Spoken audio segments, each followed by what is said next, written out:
नमस्कार, मैं चंदन स्वप्निल और आप देख रहे हैं कृषि हेल्पलाइन चैनल। आज हम आए हैं हरियाणा कृषि विश्वविद्यालय के किसान मेला में। किसान मेला में यहाँ पर HAU के सीड साइंस एंड टेक्नोलॉजी ने अपना स्टॉल लगाया है और इस बारे में बातचीत करेंगे हमारे साथ डॉक्टर प्रदीप कुमार। डॉक्टर प्रदीप कुमार, आपका स्वागत हमारे चैनल पर। Sir, thank you very much. मैं सभी किसान भाइयों का नमस्कार करता हूँ। किसान मेले में आए हुए सभी किसान भाइयों का नमस्कार। मैं अपने विभाग की तरफ से मैं किसान भाइयों को समझाना चाहता हूँ कि खेती किसानी के लिए, एग्रीकल्चर के लिए जो है सबसे महत्वपूर्ण अंग जो होता है वो बीज होता है और बीज की क्वालिटी के सबसे अहम मायने होते हैं। अगर बीज की क्वालिटी सही नहीं होगी, उत्तम नहीं होगी, तो पैदावार भी अच्छी नहीं होगी। तो सबसे पहले हम ये देख सकते हैं, प्रदर्शनी हमने लगाई है। इसमें हमने जो है एक तरफ साधारण बीज लगाया है और एक तरफ हमने जो है प्रमाणित बीज लगाया है। प्रमाणित बीज ऐसा बीज होता है जिसकी थैली के ऊपर जो है नीले रंग का टैग होता है। यहाँ पे एक ऐसा बैग है जहाँ पे नीले रंग का टैग लगा हुआ है। तो वो बीज के अंदर जो है सरकार द्वारा गारंटी दी जाती है कि ये जो है इसमें आनुवंशिक शुद्धता भी होती है और इसमें जो है अंकुरण क्षमता भी बहुत प्रॉपर होती है। तो ये बीज हमने जो है लगाया और इसमें हमने देखा कि इसके अंदर अंकुरण क्षमता भी काफ़ी अच्छी आई है और पौधों की जो जनसंख्या है वो भी काफ़ी ज़्यादा है। अगर पौधों की जनसंख्या ज़्यादा होगी तो जाहिर सी बात है इसके अंदर जो है पैदावार भी अच्छी होगी। और अगर हम साधारण बीज लगाते हैं, मान लीजिए 2 या 3 साल पुराना छोटा बड़ा बीज या कीटों के द्वारा ग्रसित बीज कोई लगाते हैं तो उससे जो है पैदावार जो है काफ़ी घट जाती है। तो ये एक हमने जो है प्रदर्शनी लगाई है इस तरीके से। और दूसरी चीज़ ये है कि फार्मर अपने लेवल पे जो है ये भी जान सकता है कि जो वो बीज जो है बाजार से खरीद के लाया है, क्या उसकी अंकुरण क्षमता जो है एक तयशुदा मात्रा में है कि नहीं है। तो उसके जानने की हमारे पास 3 विधियाँ हैं। जो किसान भाई है वो रेत के तरीके से भी पता कर सकता है कि उसकी अनुकरण क्षमता जो है ज़्यादा है कि नहीं है। कागज़ के ऊपर भी पता कर सकता है कि उसकी अनुकरण क्षमता जो है अच्छी है कि नहीं है। या फिर जो है 2 कागज़ों के बीच में भी जो है पता कर सकता है कि उसकी अंकुरण क्षमता जो है प्रॉपर है कि नहीं है। तो कागज़ों के बीच में जैसे किसान भाई के पास ये कागज़ शायद ना मिले, लेकिन उसकी जगह पर जैसे इस कागज़ के अलावा जो है जैसे खाद वाला जो प्लास्टिक का कट्टा होता है वो ले सकते हैं और उसके ऊपर एक गीली बोरी बिछा सकते हैं। गीली बोरी के ऊपर हम जो है 100 बीज गिन के, बीज को पहले जो है 100 बीज गिन लीजिए और उसको जो है 10 लाइनें 10-10 बीजों की लगा के उसके ऊपर दोबारा से गीली बोरी जो है लगा सकते हैं। फिर इसको जो है हमें लपेटना है 2 सिरे से, दोनों सिरे से लपेट कर और इसको खड़ा करके जो है एक कमरे में रख देना है। 10 दिनों तक इसको रख के रखना है और उसके बाद दोबारा खोल के देखना है कि इसमें जो है कितना बीज अंकुरण हुआ है।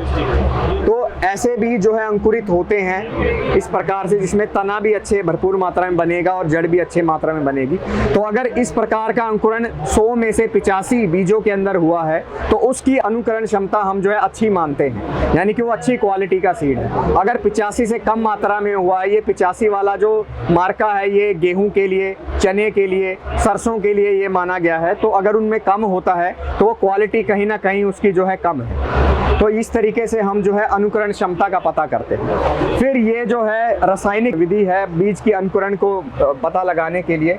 इसमें जो है हम देख सकते हैं जिन बीजों के अंदर जो है लाल रंग आ गया है वो जीवित बीज है और जिनमें जो है कोई कलर नहीं आया है वो मृत बीज है। तो इसमें जो है टेट्राजोलियम एक रसायन होता है, उसको हम बीज के अंदर डालते हैं। 2 प्रकार के बीज होते हैं वैसे, अगर बोटेनिकली हम स्टडी करते हैं जब, एक मोनोकोट सीड होता है और एक डाइकोट सीड होता है और उसमें ये रसायन जो है डाला जाता है। रसायन की वजह से जो है लाल रंग आ जाता है जीवित बीजों के अंदर और जिन बीजों में जो है लाल रंग नहीं आता वो मृत बीज हो जाते हैं। तो हमारे काम के नहीं, वो काम के नहीं है। तो इससे हम जो है जल्दी पता कर सकते हैं कि जो है जीवित बीज है या मृत बीज। फिर ये जो है हमारे विभिन्न वर्ग हैं बीजों के।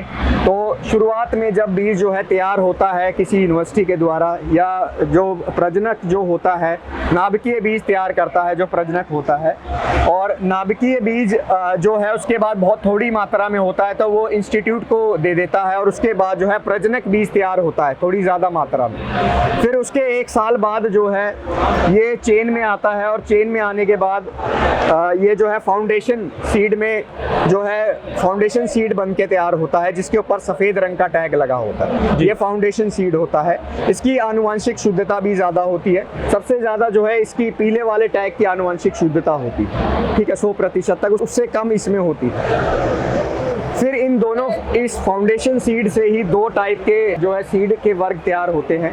इसको सर्टिफाइड सीड कहा जाता है, जिसके ऊपर जो है नीला टैग लगा होगा। ये सर्टिफाइड सीड एक तरीके से सरकार द्वारा जो है गारंटी दी हुई होती है कि इसकी अनुकरण क्षमता ज़्यादा होगी, इसके अंदर जो है पैदावार अच्छी मिलेगी। तो ये सारी चीज़ सुनिश्चित जो है सरकार करके देती है, इसीलिए जो है सर्टिफाइड है। सरकार की एजेंसी होती है सीड सर्टिफिकेशन एजेंसी, वो इसको सुनिश्चित करके देती है।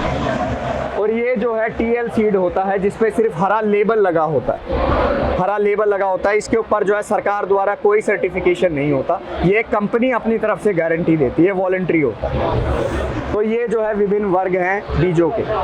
दीप, आप हमें बताइए कि बीज बनने की प्रक्रिया क्या है? बीज बनने की प्रक्रिया समझने के लिए पहले आपको ये पता होना चाहिए कि बीज जो है फूलों के अंदर तैयार होते हैं। और फूल जो है दो प्रकार के होते हैं, नर और मादा फूल। और कुछ फूल ऐसे भी होते हैं जिसमें नर भाग और मादा भाग दोनों ही एक ही में ही होते हैं, एक ही फूल के अंदर होते हैं। तो इसमें हम देख सकते हैं फूल के अंदर जो है, जैसे ये भाग आप देख रहे हैं, ये मादा भाग है, ठीक है। और ये जो भाग है, ये जो इस प्रकार से दिखाई दे रहे हैं, ये नर भाग है जी। तो इन नर भागों में से जो है, इसमें एंथर है ये, और इसके अंदर से पोलन निकलता है जी। पोलन जो है स्टिग्मा के ऊपर जाता है और उसके बाद जो है रिप्रोडक्शन स्टार्ट होती है। तो रिप्रोडक्शन के बाद जो है इस प्रकार की प्रक्रिया इसके अंदर चलती है, और फिर उसके बाद जाके जो है सीड की जो है उत्पत्ति हो जाती है। तो इसमें हमें जो है इस प्रकार से हम देख सकते हैं जो है नर और मादा भाग होते हैं, और फिर जो है सीड की उत्पत्ति होती है। तो बीज के भी अलग अलग प्रकार होते हैं। आप देख सकते हैं कि दो भागों में बंटने वाला जो बीज होता है,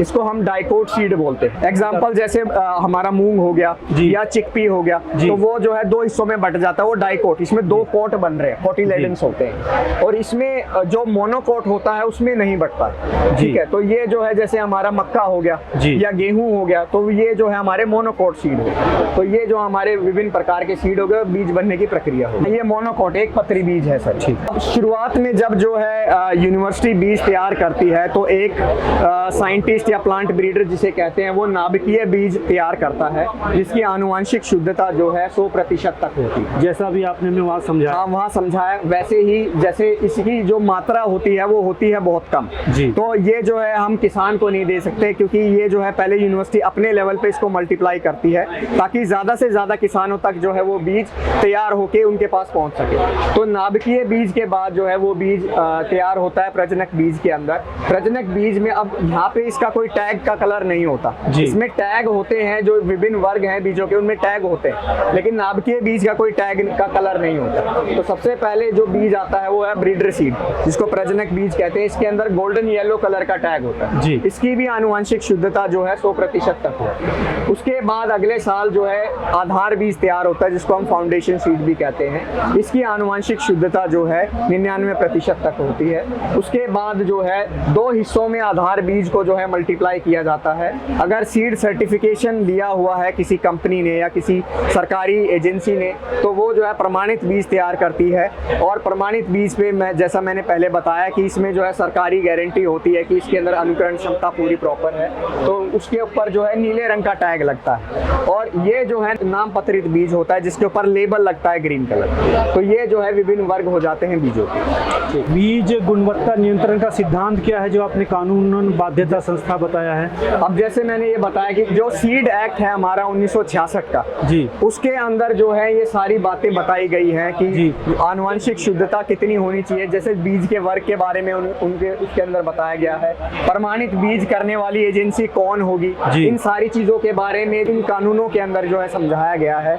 और जो है सीड टेस्टिंग जो है लेबोरेटरीज कहाँ पे होंगी, कौन लोग इसको टेस्ट करेंगे, तो ये सारी बातें जो हैं इसके अंदर होंगी। और सीड जर्मिनेशन टेस्टिंग जो है वो कैसे करनी है, और कितने परसेंट सीड जर्मिनेशन को हम जो है सही मानेंगे, उससे कम, उस मात्रा से कम होगा तो उसको हम सही नहीं मानेंगे। वो सारी बातें जो है सीड एक्ट के अंदर लिखी हुई है। और ये क्या बीज उत्पादन में आनुवंशिक शुद्धता बनाए रखने के लिए क्या सावधानियां? तो सावधानियां जो है बनाए रखने के लिए हमें पहले जिस खेत के अंदर हम बीज तैयार कर रहे हैं, क्या उस खेत के अंदर पिछली बार वही फसल बोई गई थी या कोई और फसल थी, जी। हमें इस चीज़ का ध्यान रखना चाहिए कि अगर हम मान लो हम किसी फसल का बीज तैयार कर रहे हैं तो वही फसल उस और किसी दूसरी वैरायटी का बीज जो है उस खेत के अंदर नहीं बोया गया हो, क्योंकि होता क्या है अगले सीजन में किसी दूसरी वैरायटी का बीज जो है उस बीज के नए बीज के साथ जो है उग जाता है, जिसको पहचानने में हमें काफ़ी कठिनाइयों का सामना करना पड़ता है। तो हमें जो है एक अलग खेत का चुनाव करना चाहिए जहाँ पे पहले कोई और किस्म ना बोई गई हो,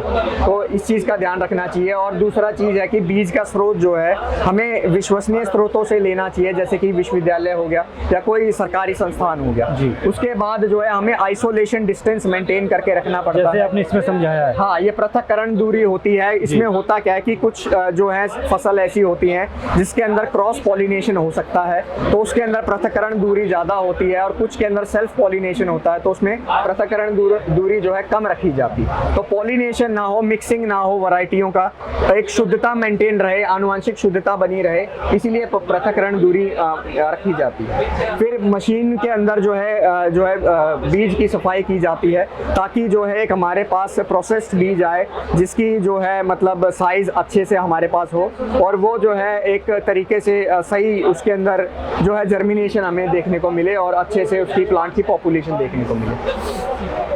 फिर हमें जो है अच्छे समय पे, सही समय पे जो है अगर कोई कीट आता है तो कीट से बचाव करने के लिए कीटनाशक का स्प्रे करना चाहिए। अगर कोई बीमारी आती है तो फंजीसाइड का स्प्रे टाइम पे करना चाहिए, या अगर कोई खरपतवार आता है तो टाइम पे हमें खरपतवार नाशक का स्प्रे करना चाहिए या रोकथाम करनी चाहिए। और कई बार क्या होता है कि जैसे पिछली फसल के पौधे आ जाते हैं हमारी इस फसल के अंदर जिसका बीज हम तैयार कर रहे हैं, तो उसके पौधों की पहचान करके उसको निकालना बहुत ज़रूरी, तो उसको हम रोगिंग कहते हैं, तो वो भी हम करते हैं इसके। और फिर जब भी हम उस फसल की जैसे कटाई पे वो आ जाती है तो इस चीज़ का ध्यान रखना चाहिए कि जिस भी मशीन से उसकी कटाई कर रहे हैं वो मशीन साफ़ हो, उसके अंदर किसी दूसरी फसल का बीज नहीं पड़ा हुआ हो या किसी दूसरी वैरायटी का बीज ना हो, जिससे कि जो है मिक्सिंग ना हो किसी प्रकार से बीज के अंदर। और भंडारण करते समय हमें इस चीज़ का ध्यान रखना चाहिए कि उसके अंदर जो है एक वेंटिलेशन प्रॉपर हो भंडारण के टाइम पे। कोई जो है रिलेटिव ह्यूमिडिटी या एटमॉस्फेयर के अंदर जो भी ह्यूमिडिटी है वो ज़्यादा नहीं होनी चाहिए, जिससे कि कीट जो है वो ज़्यादा लग सकते हैं हमारे भंडारित किए हुए बीजों के ऊपर। तो हमें इस चीज़ का ध्यान रखना है कि जो नमी है बीजों के अंदर वो भी जो है कम मात्रा में होनी चाहिए। तो इस तरीके से हमें जो है विभिन्न जो है तरीके अपनाकर हम बीज को जो है बचा के रख सकते हैं। तो ये थे डॉक्टर प्रदीप कुमार। कृषि हेल्पलाइन चैनल देखने के लिए आप सभी का धन्यवाद।